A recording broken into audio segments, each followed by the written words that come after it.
The first thing I remember is my sister whispering, "Don't tell Mom yet." The second thing I remember is wondering why she sounded afraid. I was lying on the floor of my own kitchen. There was broken glass beside my hand. My phone was 3 feet away, still vibrating. And somehow, despite the pain shooting through my chest, one thought kept repeating in my head. Why was my sister more worried about hiding something from our mother than getting me help? My name is Rachel Bennett, and until that night, I thought I understood exactly where I stood in my family. I was the dependable daughter, the one who answered calls, the one who remembered birthdays, the one my parents contacted whenever something needed fixing. If my mother's car broke down, she called me. If my father's paperwork got complicated, he called me. When my younger sister Claire needed help paying her rent, somehow that became my problem too. I never complained. At least I didn't think I did. Then one Friday evening, everything changed. I had just finished making dinner when I felt something strange in my chest. Not pain at first. Pressure. Like someone had placed a heavy book directly over my heart. I stepped toward the counter. Then the room tilted. My glass slipped from my hand. It shattered. I grabbed the counter, but my fingers couldn't hold on. And then I heard Claire's voice. She had been visiting that evening. She was standing in the doorway. Instead of calling 911, she froze. Then she pulled out her phone. That's when she whispered those words. "Don't tell Mom yet." I tried to ask her what she meant. Nothing came out. My legs gave way. The last thing I saw before everything disappeared was Claire staring at her phone with tears running down her face. When I opened my eyes again, I was in an ambulance. A paramedic was telling me to stay awake. Someone had oxygen over my face. Someone else was asking questions. My name, my age, my medications. Whether I had any history of heart problems? I didn't. At least, not that I knew of. At the hospital, doctors discovered that my heart rhythm had become dangerously unstable. They told me later that I had been minutes away from something much worse. But what shocked me wasn't what happened inside my body. It was what happened outside my hospital room. Because while doctors were fighting to keep my heart stable, my sister was apparently fighting a completely different battle. She had called my parents, but she didn't tell them everything. My father later admitted that Claire told them I'd had an accident. An accident. She didn't tell them I'd collapsed. She didn't tell them the doctors were concerned. And she definitely didn't tell them what she had been hiding from me. I didn't know any of this while I was unconscious. I only knew that when I finally woke up, there was no family member sitting beside my bed. There was an elderly volunteer reading a magazine near the window. A nurse adjusting my IV. And my phone on the table. 27 missed calls. None from my parents, but one message from Claire. I stared at it for almost a minute before opening it. It contained only 6 words. "Please don't call Mom. Trust me." I read it again, then again. And suddenly the chest pain didn't scare me anymore because I realized something was very wrong. I pressed the call button. A nurse named Marissa came in. "Are you comfortable?" she asked. I nodded. Then I asked the question that had been sitting in my throat since I opened my eyes. "Did my family come?" Marissa paused. It was only a second, but it was enough. "No," she said gently. "Not yet." I looked at the clock. It was nearly midnight. I'd been unconscious for hours. My parents lived less than 30 minutes away. I turned toward the window. For years I'd convinced myself that being the reliable daughter meant being loved. Maybe I had confused the two. Then my phone buzzed again. Another message from Claire. This time, there was no request, no apology, just one sentence. "If Mom finds out what happened tonight, our family is over." I stared at those words. My hands started shaking. Because suddenly I wasn't wondering why my parents hadn't come. I was wondering what Claire had done, and why my mother was the one person she was terrified of finding out. The message from Claire wouldn't leave my mind. If Mom finds out what happened tonight, our family is over. I kept staring at it until the words stopped looking like a sentence and started looking like a warning. The nurse eventually told me I needed to rest. I couldn't. Every time I closed my eyes, I saw Claire standing in my kitchen, her phone in her hand, her face terrified, and those 6 words, "Don't tell Mom yet." At 1:14 a.m., my father finally called. I watched his name appear on my screen. For a few seconds, I considered ignoring him. Then I answered. "Rachel?" His voice sounded unusually quiet. Dad? Are you okay? I almost laughed, not because anything was funny, because I suddenly realized how strange that question was. I'm in the hospital. Silence. I know, he said. Who told you? Another pause. Claire. I sat up slightly. What exactly did she tell you? My father didn't answer immediately. Then he said, She said you fainted. I looked at the heart monitor beside my bed. You almost died, I said. Silence again. I know. No, Dad, I don't think you do. He started explaining that everyone had been worried, that Mom wanted to come, that it was late, that Claire had told them I was stable. But there was something wrong with his explanation. Too many pauses, too many careful words. And then I asked him the question I had been afraid to ask. Why didn't Mom call me? She was asleep. I looked at the clock. 1:19 a.m. My mother was supposedly asleep while her daughter was in the hospital after a potentially fatal cardiac event. I didn't believe him, but I didn't argue.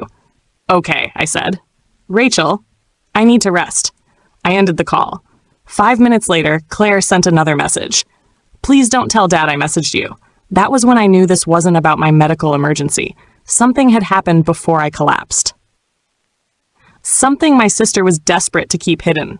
The next morning, a doctor came into my room with my test results.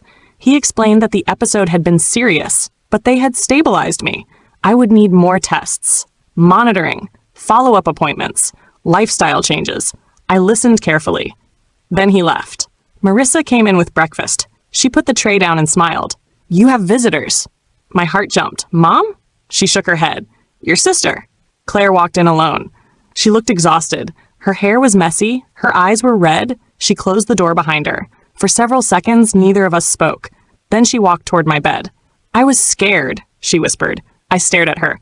Of me dying? She swallowed. Yes. Then why didn't you call an ambulance? I did. No. Her eyes dropped. You didn't. Claire sat down. I panicked. You called Mom. Yes. What did you tell her? She didn't answer. Claire, I told her you were sick. How sick? So she looked at me. Not that sick. I felt something inside me go cold. So you knew. I didn't know you were going to collapse. But you knew something was wrong. Yes. What? Claire started crying. I expected an explanation. Instead, she said, Mom found out. Found out what? Claire wiped her face. The money. I stared at her. What money? She looked toward the door as though she expected someone to walk through it. Then she leaned closer. The money Dad gave you last year. My stomach tightened. I remembered it. My father had transferred money into my account and told me it was a gift. He said he wanted to help me buy my house. I had never questioned it. What's wrong with that money? Claire's voice dropped to a whisper. It wasn't Dad's. I couldn't breathe for a second. What do you mean? He took it from Mom. My entire body went still. Claire continued before I could speak. He didn't tell her. He moved it through another account first. I found the statements. Why would Dad do that? I don't know. Then why are you scared? Claire looked directly into my eyes. Because Mom thinks you stole it. The room suddenly felt too quiet. I remembered every conversation I'd had with my mother over the past year. The strange questions, the accusations disguised as jokes. The way she had once asked whether my new house was really affordable. I had thought she was being nosy. Maybe she had been investigating me. Claire reached into her bag. She pulled out a small envelope. I brought this because I don't know what else to do. She placed it on my blanket. I opened it. Inside were photocopies of bank statements. My name appeared on several pages, but the account numbers weren't mine, and the dates were from months before my father had ever told me about the money. I looked at Claire. Where did you get these? Dad's office. My pulse started racing again. Claire. She shook her head. There's more. What? She looked toward the hallway. Then she whispered, Mom didn't stay home last night because she was tired. I stared at her. Where was she? Claire's eyes filled with tears. She went to Dad's office. Why? Because she found something else. What? Claire hesitated. Then she said the sentence that changed everything. She found out Dad didn't just take the money. I waited. Claire's voice cracked. He used your name to hide where it went. For several seconds, I couldn't speak. My father's name was on the statements. My name was on the paperwork. And somewhere between those two facts was a lie big enough to destroy everything I thought I knew about my family. Why would Dad use my name? Claire shook her head. I don't know. You must know something. I know what I found. She pulled another document from the envelope. This one was attached to the account. I took it. It was a transfer authorization. My name was printed at the bottom, but I had never signed it. I looked closer. The signature looked almost like mine. Almost. That's not my signature. I know. Who signed it? Claire stared at me. Dad. My stomach dropped. Then I noticed something else. The transfer had been made to a company I'd never heard of, Bennett Property Holdings. I looked at Claire. What is this? She hesitated. That's what I was trying to find out. Before she could explain, the hospital door opened. My mother walked in. She stopped when she saw Claire sitting beside my bed. For a moment, nobody spoke. Then Mom looked at the envelope in my hands. Her face changed. Where did you get those? Claire stood. Mom, where? I answered. Claire brought them. My mother looked at my sister. You promised me you wouldn't involve Rachel. I felt my chest tighten. You already knew? Mom closed the door. Then she walked toward me. I found out yesterday. About Dad? About the money? And you thought I stole it? She looked genuinely shocked. No, I laughed bitterly. That's funny because apparently everyone knew something except me. Mom sat down. Rachel, listen to me. No, you listen. My voice shook. I almost died yesterday. Her eyes filled with tears. I know. No, you don't. I do. Then why weren't you here? She looked down. For the first time since she'd entered the room, she couldn't answer. I waited. Finally, she whispered, because I was trying to find out what your father had done. I looked at Claire, then back at Mom. What did he do? Mom took a breath.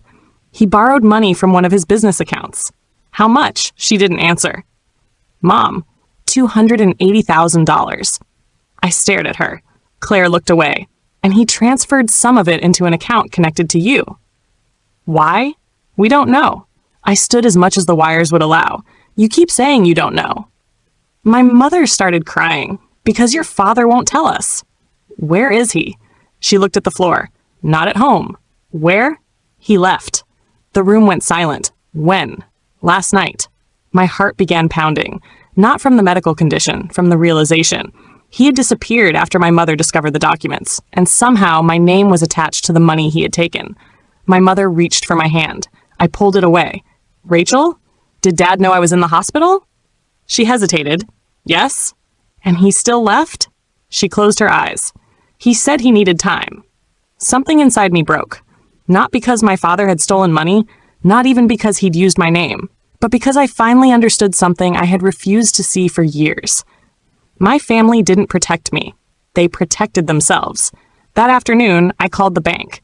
They confirmed something terrifying. There was an account opened using my personal information. It had been active for nearly 18 months. Money had moved through it repeatedly, and I had never known it existed. Then the bank representative said something that made my blood run cold. Miss Bennett, whoever opened this account had access to your identification documents. I knew exactly where those documents had been. My childhood bedroom, my parents' house. I looked at my mother. She knew too. Dad had my passport, I whispered. Mom's face went pale.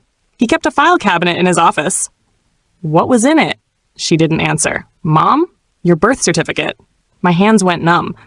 And my social security card? She nodded. Everything suddenly made sense. The strange questions. The paperwork Dad had asked me to sign years ago. The times he'd told me not to worry about family financial matters. He hadn't been helping me.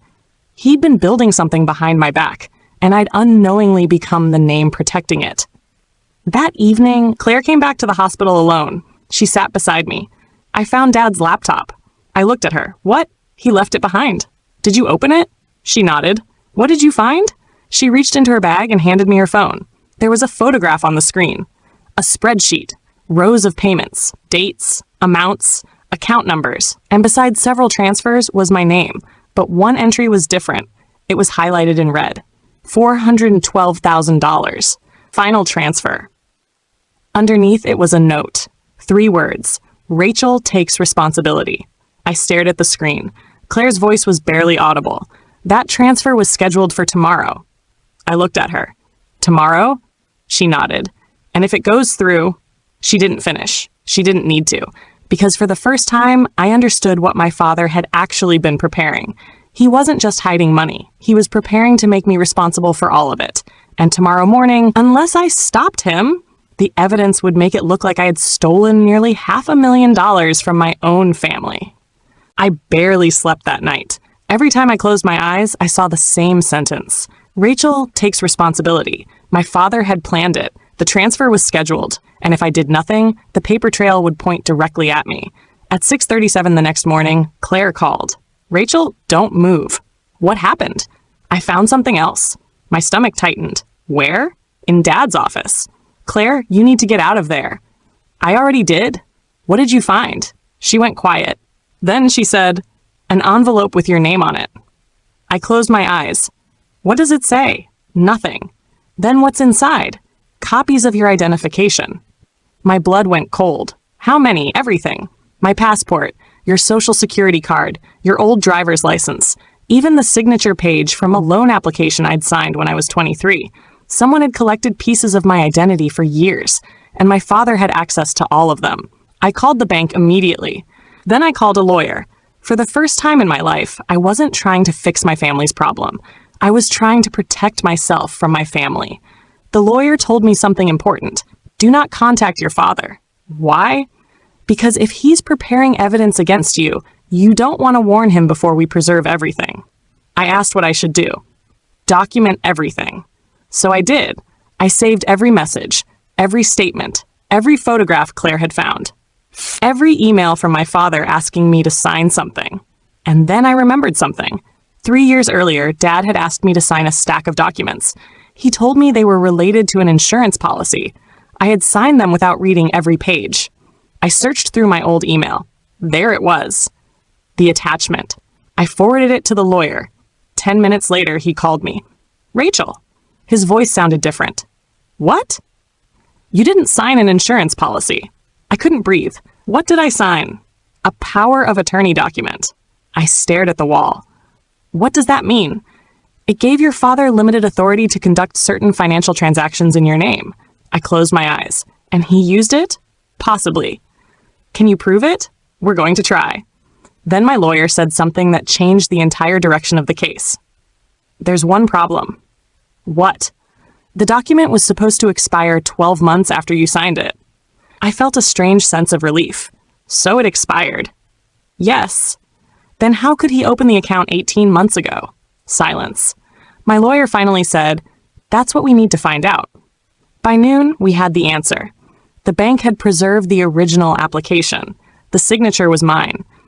But the date wasn't. Someone had altered the document after I signed it, and there was only one person who had access to the original paperwork. My father. I thought that was the worst discovery. It wasn't. At 2:18 p.m., Claire called again. This time she was crying. Rachel, what happened? Dad came back. My heart stopped. Where? Home. Did he see the documents? I don't know. Then Claire whispered, he asked where you were. Did you tell him? No. Good. There was a pause. Then I heard my mother in the background. She was arguing with him, loudly. For the first time, I heard my parents fighting about something that wasn't money. My mother shouted, you used our daughter. My father shouted back, I was protecting this family. I looked at Claire. What does he mean? I don't know. Then my mother screamed, you were going to let her take the blame. Everything went silent. Claire started crying. I couldn't move. My father had been preparing to make me responsible. My mother knew, and now she was confronting him. Then I heard something crash. Claire whispered, Rachel, I have to go. Don't hang up. I love you. Claire. The call ended. I immediately called 911. Then I called my lawyer. 20 minutes later, my phone rang again. It wasn't Claire. It was my mother. Her voice was trembling. Rachel. Where's Claire? She left. Where? I don't know. What happened? My mother took a breath. Then she said, your father admitted everything. I couldn't speak. He said the money wasn't stolen from me. Then where did it come from? He borrowed it from the company. What company? My mother hesitated. Then she gave me the name. It was the company my father had spent 20 years building. The business everyone in our family believed would someday belong to me and Claire. And suddenly I understood why my father had used my identity. He hadn't been hiding money from our family. He had been hiding a company that was already collapsing. The transfers weren't profits, they were debts. And my name had been placed over them because my father believed that when everything finally fell apart, I would be the easiest person to blame. Then my mother said something I never expected. "Rachel, your father is leaving tonight." "Where?" "I don't know." "Then we need to stop him." "I know." She began crying. "I should have protected you." I looked at the hospital ceiling. For years, I had wanted my mother to choose me. Now that she finally had, it was too late to pretend nothing had happened. My lawyer called again. "We found the scheduled transfer. Can it be stopped?" "Yes," I exhaled. "Then stop it." He paused. "There is one more thing." "What?" "The account receiving the money isn't your father's." "Whose is it?" He said a name. I knew it immediately. It belonged to someone I had trusted for years, someone who had been standing beside my family while the entire plan was being built. And when I heard that name, I finally understood why Claire had been so terrified from the beginning. This wasn't my father's plan alone. The name my lawyer gave me was Ethan Cole, my father's business partner, and the man I'd trusted since I was a teenager. For years, Ethan had been the person Dad praised whenever he talked about the company. "He's practically family," Dad used to say. Now his name was attached to the account that was supposed to receive the money transferred under my identity. I gave the information to my lawyer. Within hours, the bank froze the scheduled transaction. The transfer never went through, but that wasn't enough. We needed proof. Claire found it first. She had taken photographs of Dad's office before leaving the house. One photograph showed a folder sitting underneath his desk. The label read, "Rachel Bennett, Liability Documents." Inside were copies of everything: my identification, the altered authorization, the account statements, and a handwritten timeline. My name appeared at the bottom. When questioned, Rachel assumes responsibility. There was no ambiguity anymore. My father had planned to make me the scapegoat. But then Claire found the final page. It wasn't about me. It was about Ethan. A series of payments showed that Ethan had been receiving money from the company for nearly 2 years. Millions of dollars had disappeared. Dad hadn't created the scheme alone. He had been covering Ethan's losses. And when the company finally ran out of money, they needed someone else to carry the blame. Me. The dependable daughter. The person everyone assumed would cooperate. The person who had spent years signing whatever Dad put in front of her because she trusted him. That afternoon, my lawyer contacted the authorities. I didn't confront my father. I didn't threaten Ethan. I didn't post anything online. I simply handed over everything we had found. 3 days later, investigators arrived at my parents' house. My father was taken in for questioning. Ethan was questioned separately. And suddenly, the people who had spent years telling me that family always protects its own were facing the consequences of what they'd done. My mother came to see me that evening. She sat beside my hospital bed for almost 10 minutes without speaking. Then she said, "I failed you." I looked at her. "Yes." She started crying. "I thought I was protecting the family." "You were protecting Dad." She nodded. "I know." That was the first honest thing she'd said to me in years. She reached for my hand. This time, I didn't pull away, but I didn't hold it either, because forgiveness wasn't something I could give simply because she finally understood. Trust had to be rebuilt, and that would take time. Claire was different. She had risked everything to tell me the truth. She had found the documents. She had exposed Dad. She had chosen me when choosing me was difficult. When I finally saw her again, she hugged me so tightly that I started crying. "I should have told you sooner," she whispered. "Yes." "I was scared. I know. I thought I could fix it myself." "You couldn't." "I know." We stayed there holding each other. For the first time since the hospital, I didn't feel alone. Months passed. My heart recovered. The investigation continued. My name was officially cleared. The fraudulent account was closed. The company was eventually sold to pay legitimate creditors. My father faced criminal charges. Ethan did too. And the house where I had grown up was eventually sold. I didn't want any part of it. I didn't want the furniture. I didn't want the family photographs. I didn't want the memories attached to those walls. I wanted something my father had never been able to give me. A clean beginning. I moved into a small apartment on the other side of town. Claire moved nearby. My mother visited occasionally. Our relationship remained complicated, but at least it was honest. and I learned something I wish I'd understood years earlier.